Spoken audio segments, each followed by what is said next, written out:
বাজার গরম করছেন। আমাদের রাজ্যের আইন শৃঙ্খলা নাকি আগের থেকে ভালো হয়েছে। আমরা জিজ্ঞেস করি, গত 4 দিন আগে আগরতলার সন্নিকটে জিরানিয়ায় আমাদের গর্বের রেল স্টেশন, যেখানে গোটা রাজ্যের মাল মজুত হয়, নামে উঠে এই জিরানিয়া গোটা দেশের সঙ্গে কলঙ্কিত হয়েছে। ভারতবর্ষের রেল মানচিত্রে আগরতলার যে নাম যুক্ত হয়েছে, এটা অনেক গর্বের। আপনারা জানেন লড়াইয়ের ইতিহাস। আমাদের রাজ্যে বহু লড়াই করে আমরা এই রেল লাইন এনেছি।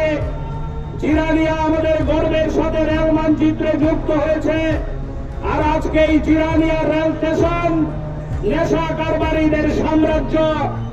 জিরানিয়ার স্থানীয় মানুষজন আমাদের সিপিআইএম এর নেতা কর্মীদের টেলিফোন করে বলছে, পুলিশের উচ্চপদস্থ আধিকারিকদের সামনে মাল রেড হয়ে ধরা পড়েছে।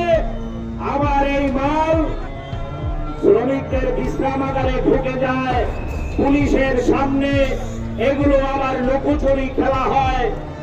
এক ওয়াগনে মাল নামে, পুলিশ ধরে, আবার এই মালই অর্ধেক লোপাট হয়ে অন্য জায়গায় চলে যায়। আর এক ওয়াগন মাল নাকি এসছে, পুলিশ হদিশ করতে পারছে না।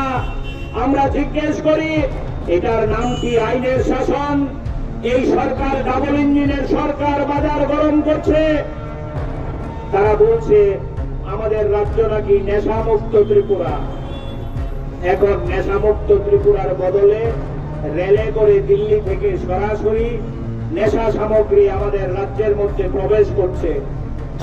আমরা বলছি, আমি আপনাদের জিজ্ঞেস করি, এখানে যারা আমাদের কথা শুনছেন, আমরা বলছি না, আমরা বিরোধী দল সিপিআইএম বলছি না,